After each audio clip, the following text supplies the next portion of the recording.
izala kamar yadda muke faɗa adireshi ce, janar Babangida shi yawa izala rijista. Allah ya saka masa da alheri, Allah ya kara masa lafiya. Shi yawa izala rijista kuma ya ce yana irga wannan cikin kyawawan abubuwan da in ya tuna su da damar da ya samu ta mulki yana farin ciki. Ya ce domin yanzu yadda izala take shiga lunguna da sakuna tana wa'azi, da ba mi mata rijista ba ta kawo yanzu wallahi ba za a yi mata ba. Da hamayya da haramba da baba kere, to ko da wannan alheran ba a samu ba. To yanzu dan Allah mutumin da ya mutu shekara 1000 sai a ga abin da izala take a yau shi yayi a shekara 1000, to shi ma dan izalan ne? A gaskiya dai haka take. Ita gaskiya ko mun dubin da bata shekaru bata canjawa. Da duk sunan da zaka kira ta ita dai gaskiya ita ce. Shi yasa mu bamu damu ba ka ce kai ba dan izala bane, amma dai yi aiki da kitabu da sunna ya ishe ka. Wani dan kilif da yake yawo kwanan nan na Mala Albani, Allah ya ji kansa, Albanin Zaria, yace shi yasa duk inda muka je sai mun yi identifying kanmu, sai mun faɗi kanmu a san mu. Mu ce mu ahlus sunna ne, in ba a gane ba mu ce mu ɗan izala ne, in ba a gane ba mu ce jikokin gumi ne. Dan dai abin ya fito ma fili. Me uba irin Mala Abubakar Gumi ai ba tsoron ya nuna ubansa. Ulaika aba'i faji'ini bi mislihim. Wannan sune iyayena, in kana da irin su kai ma kawo mu. Lokacin da wannan bawan Allah ya rayu a Najeriya, ba wani malami mai alfarmarsa kaf Najeriya ta Arewa, babu malami mai alfarmarsa. Ya samu dama a gwamnati, amma mutum ne mai tsoron Allah, mai wara'u, mai tsantseni. Inda a ce wata rana za a samu dama a baku labarinsa za ku sha mamaki, sai ka ji kamar wani sahabi ne. Kaɗan daga cikin labaransa, wata rana yana karatu a masallacin Sultan Bello, sai wani ya kawo masa fijo sabuwa kar a leda. Wanda ya san fijo, ita asali babu takumbanta, ita sabuwa ce kar take zuwa. Domin motar gwamnati ce, in ma ka ganta sai wani da wani. Jigar baya hawa fijo lokacin da take fijanta. Sai aka kawo Malam Abubakar Gumi mukulli sabo kal na fijo, aka ce gashi wani ya kawo malam sadaka. To Allah cikin hikimarsa jiya kafin a tashi da karatu an sace wani mota. Ana kawo masa mukullin mota sai ce ina wanda aka sace wa motar nan jiya, yace Allah ya mayan ma. Sai ya jefa masa kawai yace a ci gaba da karatu. Idan azumi ya zo za a kawo hatsi da gero da me a aje a gidansa, inda aka aje a nan zai basu. Ba zancen wai wani, in kana so kawai je ka ɗiba. Direbansa ya ce wallahi yadda ake aje abin nan, inda ka aje a nan za ka zo ka tarar da shi, sai dai mai rabo ya zo ya ɗiba. Wani lokaci direban shi jira yake wai sai malam ya ce masa ɗebi. To wani lokaci sai ya zauna cikin yunwa, shi malam abun ma ya manta fa da an ajiye. Shine mata ɗaya daga cikin matan malam ta kira ta ce kai wani wai ka jira kake sai ya ce ka ɗiba? Wallahi ba zai ce ka ɗiba ba, yadda kake ganin kowa yana ɗiba kai ma ɗebi rabanka. Wata rana wani daga cikin shugabannin ƙasar Najeriya yake ba da labari. Malam Abubakar Gumi ya kira sai ce ina so in raba wa malaman Najeriya gaba ɗaya mota don su ɗan samu sukuni. Shi ne dai janar Babangida. Ce masa ina so in raba wa malaman Najeriya motoci fijo don su ɗan samu na yawon wa'azi. Sai ce ina so in baka kai ka raba, sai ce a ba ni za ka ba nemi malam wane ka bashi. Malam wanan nan ɗan ɗariƙa ne, shugaban wata ɗariƙa ce daga cikin ɗari'u. Kun san abin mamaki?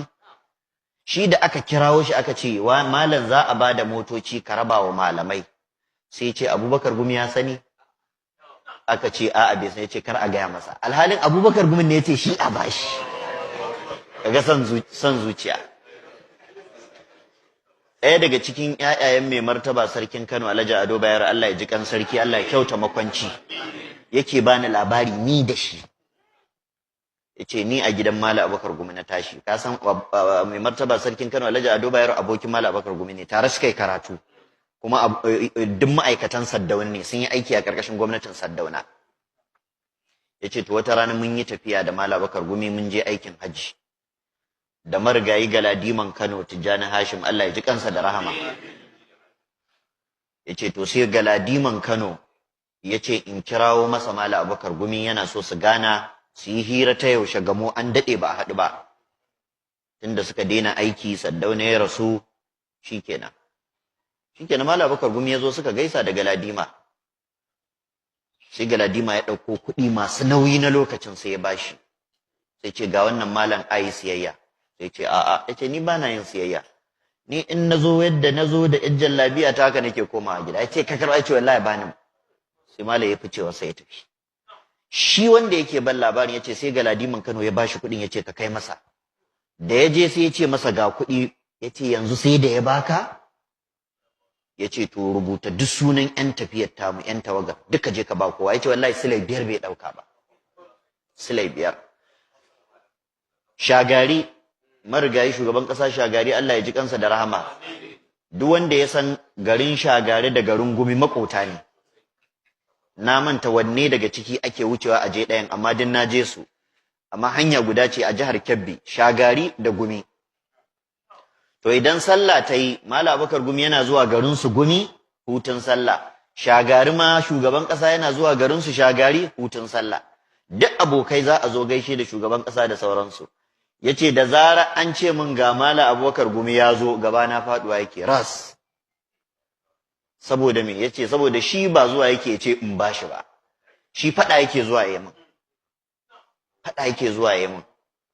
Abu kaza yana faruwa a gwamnati ka ji tsoron Allah, Allah zai tambaye ka. Abu kaza yana faruwa a gwamnati ka ji tsoron Allah, Allah zai tambaye ka. Yace to da naje an ce Malam Abubakar Gumi ya zo to na san fada aka zo yi min.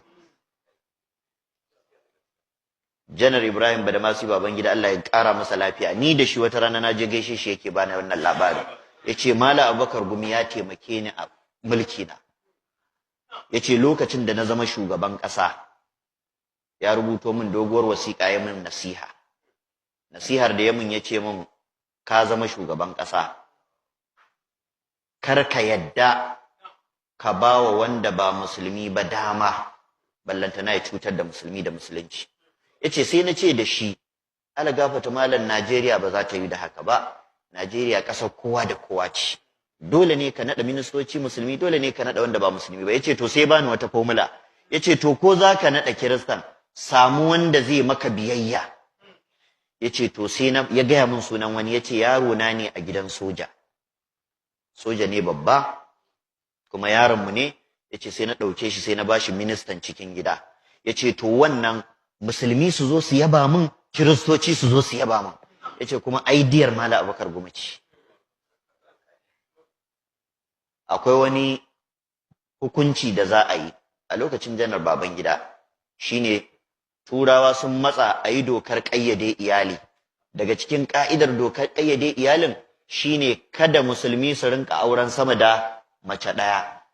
Yace wallahi mun shirya za mu je fadar council, military council, za a je a zauna a yi meeting mu sa hannu a wannan dokar. Yace kawai Malam Abubakar Gumi ya ji labari nan da nan ya taso da wasiƙa aka kawo min. Yace lalle ai kokari wasiƙan nan ta zo kafin in fito office.